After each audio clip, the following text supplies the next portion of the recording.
What's good? It's your boy Zaza, and I just jumped off the porch with Dirty Glove Bastard. Baby, I ain't D-Lo, but I'm the boss, man. I pulled through the fronts and got all them and got All right, so we got my guy, Zaza, jumping off the porch with us today. Welcome, bro. What's up? What's up? It's great to be here, man. Like a dream come true for me, for real. Yes, sir. Been watching you a long time, you know? Nah, I appreciate that too, man. I know we've been locked in for a while. We have, There's been a couple of hiccups along the way, but look at you, man. You're on the porch, though. You know, we've been talking about it for the last 2 weeks, man. Just like, it's crazy for it to finally come together, you know? Because I actually met him in jail. Oh, for you know? real? Shit. But when we had it scheduled, and then I went to jail and everything like that, I met him this last time, and we just really clicked, and he was so supportive of everything I had going on. But we were talking about this shit in jail, you know. I was like, and it's crazy because I didn't know what was gonna come of it. You know what I mean? Because it's like I had it scheduled, and then I didn't know when I was gonna be getting out. They had me on a VOP, oh, for no real, bond man. and shit. So man, it's crazy to be here finally, you know, and to see it in fruition and shit, you know, because I had to get back to work, you know. I've been getting my life back right and everything, the bullshit of being out of jail now. Exactly. And man, it's crazy. It's awesome to be here. I appreciate it, man, for real. Nah, for sure, man. So yeah, man, welcome, bro. Let's just dive right into it. So Let's do it. You grew up in Pensacola, Florida. Yeah, that's Man, right. talk about your upbringing, man. What was you into as a kid? And So, everything, you know, growing up, man, I really was just a regular kid, regular family, 2 parents at home. You know, I played sports and shit like that. I played guitar. I've always had a passion for music. That's one thing about it. Always had a passion for music. And shit, like about 14, 15, you know, I got into like rap music, and my parents got divorced. I got into smoking weed and got arrested for the first time. And goddamn. yeah, all that kind of stuff. So, you know, it sort of transferred me a little bit into the streets and stuff like that. And, you know, I mean, after that, I really just, I wouldn't say I went down the wrong path, you know what I'm saying? Because I'm happy at where I'm at now. But I went through some shit for some years, you know? I mean, just whether it was my dad not being around, and, you know, my mom being a single mom and working and not really being present or having the money to take care of me and my brothers, and no food in the house, and me in trouble all the time, and dropped out of school, you know? And so, but music was always there, you know, and I actually been recording for a long time, and I went by many different rap names and stuff like that. And when I got out of prison in 2018, I basically was like, you know, I need to get my life right and everything like that. But I never stopped writing. Okay. You know, and shit, about a year ago, man, I work construction, you know, we were talking about that. And I was just out on the job site. It was one of them days. I'd gone to a G Herbo concert, was feeling inspired, and was like, fuck it, man, let me get back in recording. And, you know, I bought a setup at the house and everything, and started recording at the house. And, you know, fast forward, I started messing with real producers and getting invited to studios, and, you know. Nah, Here I super am. dope. Yeah, we made it, sure. man. Yeah, for sure, for sure. So you mentioned going to prison, and I understand there was a police raid that led to this, man. Correct, Can you talk about this, man? Yeah, so in 2016, so I was on probation already. I went to jail for the first time in 2015, county jail. And I was 18 years old, I got arrested, basically got pulled over, I had a bunch of weed and a scale and stuff. It's a long story, but I was on probation for that, and my house got raided. May 26, 2016, basically my probation officer, the narcotics unit from the county cops, they raided. I was living with my mom at the time, so they raided my mom's house. Yeah, and dude, it's crazy because like I didn't even think it was real. You know, I thought it was a dream because it's like, you know, it happened at like 6 in the morning. I had just gone to bed, and get woken up with guns on me. You know, I'm like in my boxers and stuff. They're telling me, you know, lay down, put your hands behind your head. And dude, for like the first hour, I'm like, I'll wake up soon. like this ain't really happening, you know? And so slowly it started setting in, you know? Damn. And I remember sitting on the porch, and she's like basically the lead detective lady, she's basically interrogating me, asking me all these questions. I remember finally like, it hit me, and I just looked at her, I said, so are we going to jail or what? You know? And she immediately, goes, you take him right now, you know? Take him away.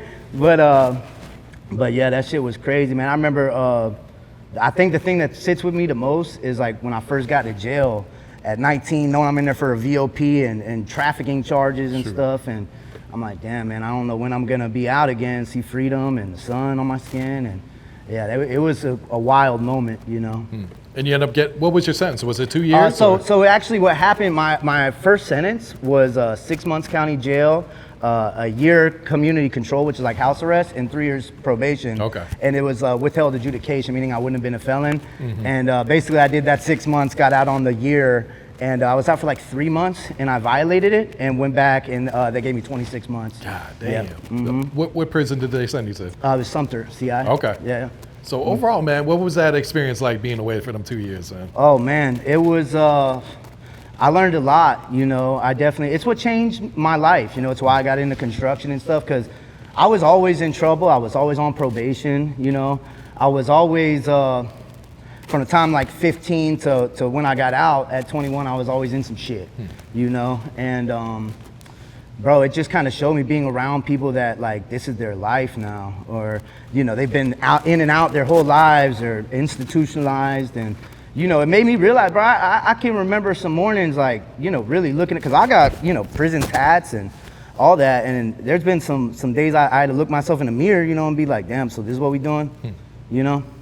And man, I got out and completely changed my life, and it was, I mean, you know, it's hard growing up the way I did and being into the things that I've been into. I mean, I've always kind of been one foot in, one foot out. Hell, I was just back in jail, you know? So clearly I'm not all the way straight, but I'm talking about like, as far as like having a job and a career and all that, you know, that's what made me do it. Yeah. It's like absolutely being like, man, I don't want to do this my whole life. Nah, you know, it's shit. already getting old. Yeah, I'm sure when you're locked up with people that doing like life sentences, 40, Bro, 50, what? you could probably think, What? man, I'm getting out in 2 years. I'm gonna be 21 years old. Bro, what? I still got my whole life ahead of me. I you know? got friends, man, that are doing 20 years and, you know, 30 years and stuff like that. I mean, I still got friends I talk to. Matter of fact, I just sent you the picture the other day of my boy Perez that he's doing 12 years. Bro originally had 3 years. True. You know what I'm saying? And got caught up in some shit while he was in there. And bro, he's doing 12 years now. You know, he don't come home for another 10. Damn. You know, so I just know how it is, man, and I've done my best to try to make sure I don't end up in that predicament again. Absolutely. You know, but this little jail stunt, this was for some bullshit, really. Okay. You know, some little misdemeanor like traffic shit that just turned into, they had put me on a misdemeanor probation, you know, and I basically got jammed up. I got into it with my family, was out of town and stuff, didn't tell nobody, you know, some bullshit, man. Yeah. But it was a VOP. Misdemeanor VOP, so no bond. Of course, you know, yeah. I had to wait 33 days to see a judge. God damn. So, yeah. But it was for some bullshit. It wasn't like I got caught up again for real, you know. Yeah. But it was like an important thing for me though to be back in jail. I mean, a couple different things as to why, but it reminded me of like who I am, where I come from, what I've been through. Not to say I lost sight of it, but just like, you know, it was like, it did remind me of all those things, you know? No, absolutely. And being away those 2 years in prison, what was the biggest lesson, biggest takeaway by going through that whole situation? Ooh, damn, probably that, you know, number one, like I said, being around those people and realizing that, man, there's people got it worse than me. And number two, just realizing like, this ain't no life. You know, like, cause I think we all, I'm sure you know as well as anybody, like we all like sit around and glorify the shit and, you know, talk about the shit and listen to the music and look at the rappers and everything like that. But people don't talk about enough of the other side of that. Yeah. That shit ain't fun, bro. That shit ain't cool. Prison ain't no place to be, you know. Shit, man. So, and I try to, you know, speak on this when I can. I preach it to the homies and, you know, all that shit. I preach it a little bit in my music, you know, that, man, that shit ain't it, bro. You know? Shit, man. It's much better to be out here, man. What, That's for sure. bro? What, real food? Women? Like, come on, man. Yeah, all day, every day. But we used to joke, like this time being in jail and shit, like, man, it's fucked up. I'm like, they gotta do something about commercials in jail, because it seemed like they only play the food ones. For you real. know? Like, fucking, you were looking at KFC and Domino's Pizza and shit. You're God like, damn. fuck. It's like they taunted You're like, you. damn, bro, let me get some of that in here, you know? Yep. Yeah. So you come home, you start working a regular job, you get into construction right away? Yeah, so actually, there was like a 6-month time period. When I got out, my dad was living in Montgomery, Alabama, and you know, none of my other family members would let me live with him or anything. I just got out of prison, you know, so no one wanted to help me. I'd been in trouble a lot, so no one really believed in me or believed I was gonna do the responsible thing, you know. So anyway, shout out my dad. But he let me move in with him in Montgomery, Alabama. And I was actually, when I first got out, first job I got was at like a deli, like working as like a little line cook, you know? And basically like 6 months into that, I was like, man, I need to do something better than this. I'm making like minimum wage. And so I got on with like a little temp service construction company, like literally cleaning job sites, bro, like sweeping the floor and stuff like that. And shit, man, a plumbing company like took a chance on me. It was like, we need young guys that want to learn. And shit, that was all she wrote. I just went out there, started working with them. They hired me, you know. I found out how to get like my apprenticeship card. I got that.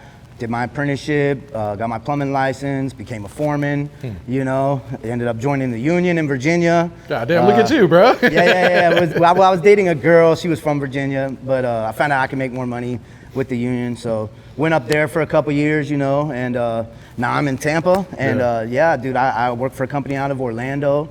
You know, I'm building a hospital right now. I'm running a job, you know. I make pretty good money. I was gonna say, there's some great money in that shit too, man. I'm saying, like, I was telling him, you know, like, music's always been my passion my whole life. But I think it's real important that, like, I do it because I want to do it. I don't need it. Like, I'm good without it. Like, I got a good life. I make good money. Compared to where I've been in my life, I've already made it, man. Yeah, for real. You know, type shit. So yeah. So talk about this G Herbo concert. What happened at this concert that inspired you, bro? Well, so G Herbo, man, is shout out G Herbo first of all, but he's like one of my favorite rappers, bro. I started listening to him when he was still like Lil Herb with Lil Bibby from like, you know what I'm saying? Way back in the day when the Chicago shit was first like coming around after like the Chief Keef era and whatnot. And shit, bro, I'd never seen him live, and I went to go see him. And you know, we got there early. I'm hyped, you know. The girl I'm with is like mad at me. Like, she's like mad pissed because she's just like, she don't care and shit. She don't want to be there 2 hours early, but I want to be up front, you know. And I don't know, just something about like being that close to someone I've idolized for so long, and like knowing all of his songs. And because I kept writing music, like I said, I was still like rapping in my free time and thought I was good, you know, had friends telling me I was good and stuff. And it was just something about it. I was like, damn, why not me though? Like, you know, I'm good too. Like, I just like need to like dial in, and, you know, so it was just something about that, being that close, you know. And I didn't even like get to meet bro for real or anything like that. It was just like, damn, like I guess it like registered like he's just a real person, you know. Like, no, he's like a regular person, just like me. He's just a regular guy. Look, he's right there. I could touch him. You know what I mean? Like, you know, so yeah, for sure. So did you go home, like record that night? Like how soon after? I would say it was probably like a week later. I was out on the job site, you know, working. It was just one of them days. It was like hot as hell, nothing going right. And, you know, I was just kind of like, man, I ought to go get some recording equipment. I wonder what that would take, you know? And I just went to like Best Buy. I got off, went to Best Buy, and like I asked the guy working there, I'm like, what do I need to record music, you know? He was like, oh, you a computer, a microphone, this and that, you know, audio interface. I just bought the shit, you know, went home, like watching YouTube videos. It took me at least a month, 2 months just to learn what I was kind of doing. And then I started like finding engineers on Instagram, and they started mixing for me. And then like people would find my songs and invite me to their studios, and, you know, yeah, type shit. What was one of the first songs that you put out? It's called Can't Lose. Okay. Yeah, it's called Can't Lose. Mixed by a guy I met on Instagram called Get Together. Yeah. Yeah. Okay. And that's actually a song I wrote in prison. For real? Years and years ago. Oh, shit. Yeah.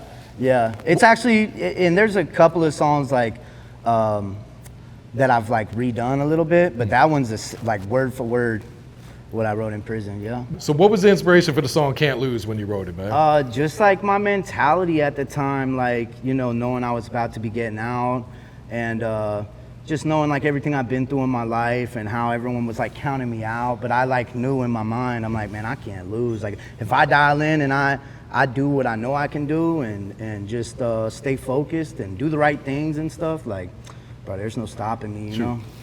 So you held on to that song for what, 6, 7 years before you actually recorded it? I'd rap it a lot, like, you know, I'd always like, me, my homies, the girls I've been with, you know, we'd go out and drink and stuff, and I'd always get home and be like, man, I'd show them that song, a couple other ones too, a freestyle, and, you know, so I've always kept it around, and it was always one everyone was like, damn, that's a good one, you know? So, but yeah, and I just like the meaning behind it too, you know? Yeah. And talk about this Talking to the Sky record, man. I know this is a real personal one. Yeah. So that's about my homeboy Zack that he passed away 3 years ago.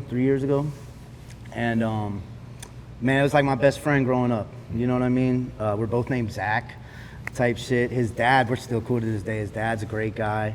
You know, we talk from time to time. But man, he was just like one of the real believers in me with the music too. Like even when I was still like playing guitar and like in little like garage bands and shit like that, bro was always just very like, you know, supportive and told me I'd make it, told me to keep doing it, you know.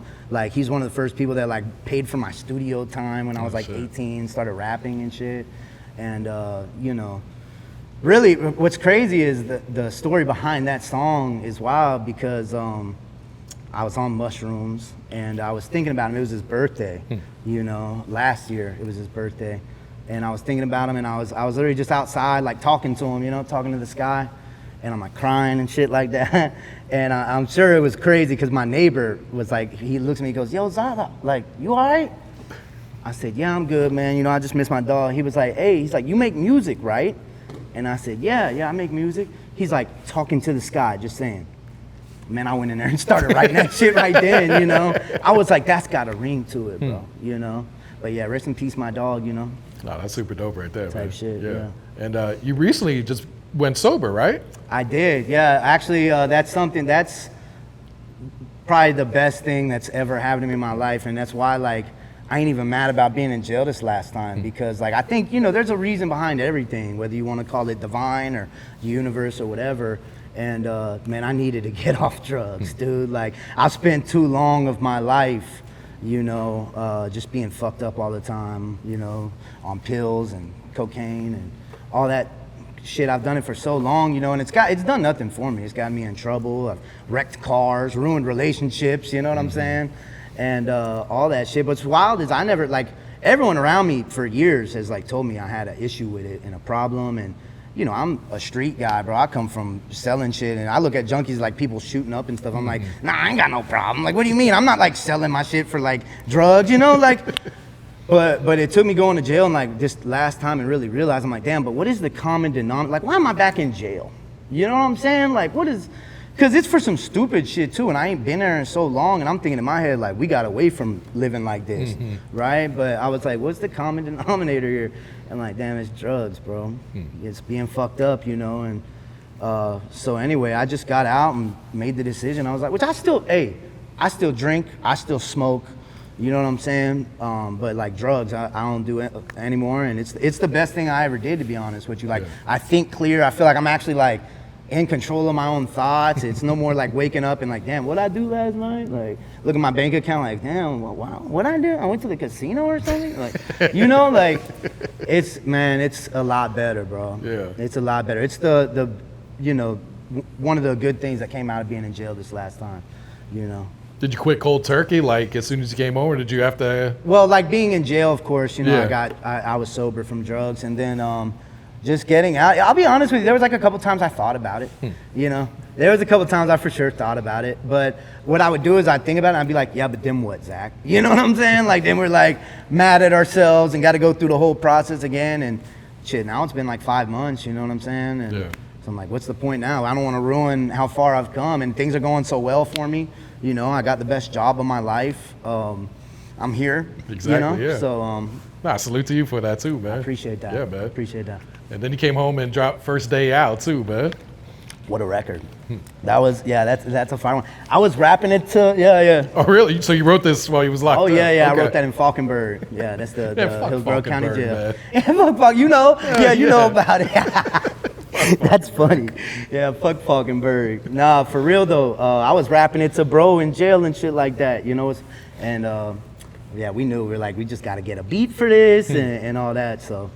Yeah. Does it get tough to find a beat when you already have something written, or is it easy for you? Because I hear from a lot of rappers, like, I can't find a beat song, for it. bro. Because like once you have the cadence and flow or melody or whatever you got going on for the song, you really want to try to find something that matches it, because it's hard to switch it. You know what I'm saying? Once you have it all figured out, but. You know, sometimes it depends on the song for me. Yeah. Sometimes I'll be like, I'll find a beat like right away and be like, oh, this will work, and I'll make it work. Sometimes I'm like, nah, like I need something, you know, I'll spend hours, like, so it depends. Okay. Man, how do you find a balance between working a full-time job and doing this music shit too, man? Bro, it's super difficult, especially because my job is so demanding. You know what I'm saying? Like I run big construction jobs. You know, like right now I'm doing a new hospital, and man, I usually work like 56-hour weeks, you know, and I run the job, so like all day long it's taxing. You know about the Florida heat. Exactly. Me and I'd be want to go to sleep as soon as I get home. Bro. I do sometimes. Like I have like friends and shit, and like my brother and stuff that like they make fun of me because they'll like text me on a Friday night at like 9 and be like, "Yo, let's go out." And I won't text them the next morning, be like, "My bad, I was asleep." Like, you fucking grandpa, you know. But it is though. So man, it's really hard. But you know, everything worth it in life is hard. You know what I'm saying? And like I say, this is my passion. I'm trying to take it more serious now and stuff. I think I'm really good at it, man. I think my story is really matches, you know, what I'm trying to do. So I'm like, you know, I got to find the time, and I think it's important to find the time. So I'm doing everything I can, and I'm gonna commit myself. I've been telling myself I'm gonna commit to doing more, you know.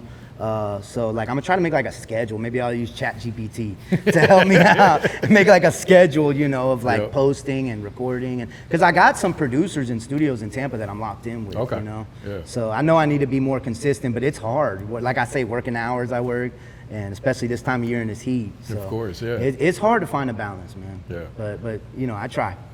I fuck with that Went Legit remix. That you like too. that? Okay, I appreciate that. Yeah, I actually that was kind of like my paying homage to like G Herbo. You know what I mean? For like kicking me in the ass and like making me want to get up and go do it. But yeah, bro, I appreciate that for real. That shit came from the heart. You know what I mean? I shed tears writing that one for sure. I did that one at a studio in Virginia. Actually, that was right before I moved back home. Oh, for real? Yeah, for sure. So what's the next single or video? You got something planned, or what you got in the works? I got a single right now, actually, called "Wrong Dude." That I got a feature on there. It's actually the guy. He's done a lot of graphic design work for me. He be rapping too. He's nice. For real? He's nice with it too. Shit. Yeah, but so I got that ready to go. I just got the cover art back and everything like that. So I'll be dropping that soon. I'm working on a mixtape, you know. I need to lock in with a camera guy. I'm thinking, I'm in Florida, maybe I'll try to holler at Drew. Drew, if you see this, bro, what's good? Get at me, you know what I'm saying? But I need a camera guy, for sure, Yep. And what's your thoughts on the music scene in Florida as a whole right now, man? Oh, bro, it's crazy. It's jumping right now, you know? And it's wild, because like when I was growing up, it wasn't none of that. Like, because like I say, I've been doing this for a minute. Like, I went by a different rap name back, you know, in like 2014, 15, 16 on like SoundCloud and shit, you know? And I mean, you had a couple back then, you know, like Kodak was first hitting the scene. You had like XXXTentacion, stuff like that. But dude, like when I was growing up, wasn't no eyeballs really on the Florida rap scene. It wasn't cool. It was cool to be from Atlanta, you know what I mean? It was cool to be from Chicago, but no one was really tuning into the Florida rap scene. And man, I gotta shout out Kodak Black, you know, because he really brought the mainstream, you know, and gave the opportunity. He paved the way for all these other artists coming up, you know, and it's dope. It's exciting to be back in Florida now, you know, and be a part of that, you know, because that was my dream my whole life. Like I say, you know, as a kid, it was like, that shit wasn't cool. No, it was like, you're a rapper from Florida, who cares? You know what I mean? Like, but it's dope. It's really cool now. I'm excited about it, you know? Yeah, Kodak definitely opened them doors, man. Oh, bro, absolutely. You gotta give credit to Kodak, you know what I mean? So I think everyone in my generation from Florida, like, we're willing to fucking die about Kodak Black. You know what I'm saying? Like, you ain't gonna talk shit about Kodak now. Straight up, All right, so I understand you got a weed collab too, man. Break this down, bro. How'd this come about, man? Yeah, so I got a homie, he owns his own weed company. You know what I'm saying? He's actually in jail right now though. But basically he helped me make this shit come to life. It's my own strain of weed. It's called Critical Zaza. You know what I'm saying? And but free him, you know, because we're kind of at a stalemate right now because he's in jail. He caught a case and everything like that. So if you got your own weed company, you know, holla at your boy. We trying to bring this shit back, you know. It's some gas now, so for sure. I feel like that's every weed smoker's dream, is to have their own strain. Well, bro, growing up, like I went to prison for selling weed. You know and for a dealer so I've too, always wanted to be like, give them the middle finger, like, fuck you, you know, and be in the legal industry. So it'd be the perfect thing for me to do, you know. It's always been my dream and shit. So I definitely want to bring that shit back, make it happen, you know. Hell yeah, man. Yeah, the name got a ring to it too, you know, Critical Zaza. Of course, Everyone been calling me Zaza my whole life, but you know, my legal name, Zack. They've been calling me Zaza back when we were in jail. You know, we write our initials on the car. Oh, for real? Oh, yeah, shit. so Zaza, yeah. Yeah, sure. man. So let me ask you, looking back, how far you've been able to come in your life, man. Like, how proud of yourself are you right now today, man? Man, I'm super proud. It's been a journey for me, man. I haven't had a easy path at all, but I'm happy for that. I'm proud of that, and I think it's important. Like, life is all about like overcoming adversity and keep pushing no matter what, keep pushing. And I think I'm a testament to that. I'm a living embodiment of that, and just believe in yourself, man. Yeah. And don't listen to what people say, even if it's your own family. I know for me, shit, man, my family didn't believe in me.